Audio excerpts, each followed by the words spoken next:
Raġel ta' 32 sena mill-Iżlanda jinsab fil-periklu tal-mewt u tfajla ta' 26 sena minn Birżebbuġa ġarbe ġrieħi gravi wara li tard it-tlieta fil-għaxija kienu involuti f'inċident ta' traffiku ikraħ illi seħħ fi triq Ardalan f'Ħalaxa.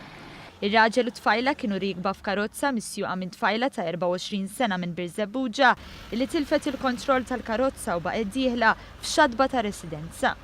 Mad-daqqa l-vettura ġarbet ħsarat kbar tant li tlieta li huma spiċċaw maqbudin fiha. Fuq il-post tal-inċident issejħu diversi timijiet mediċi immexxija mit-tabib ta' taqsima tal-emerġenza Michael Spiteri, uffiċjali tal-Protezzjoni Ċivili u Pulizija illi mexxew operazzjoni ta' salvataġġ.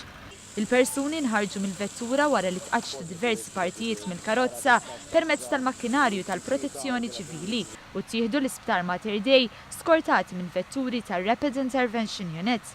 Aktar tard ix-xufier ġiet iċċertifikata li qiegħda ssofri minn ġrieħi ħfief, filwaqt li tfajla ta' 26 sena ġiet iċċertifikata li qiegħda ssofri minn ġrieħi gravi, bir-raġel ġie ċertifikat li qiegħed isofri minn ġrieħi serji. Bil-każ ġiet infurmata l-Maġistrat tal-Assa Donatella Frendo De Mek li ħatret diversi esperti sabiex jassistuha fl-inkjesta li ġiet appuntata. L-investigazzjonijiet tal-Pulizija għadhom għaddejjin. Intant, f'inċident ta' traffiku li seħħa l-ħabta ta' sjaw nofs ta' war nofsinhar, mara tieħdet l-Isptar Mater Dei wara li sofriet ġrieħi ħfief f'idejha.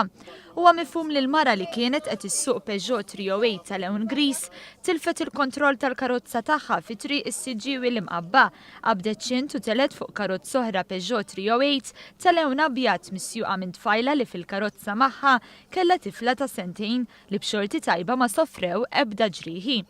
Fuq il-post issejħu l-Pulizija tad-Distrett flimkien mal-Pulizija tar-Rapid Intervention Unit li għal xi ħin għalqu triq għat-traffiku. L-investigazzjonijiet tal-Pulizija dwar dan il-każ għadhom għaddejjin.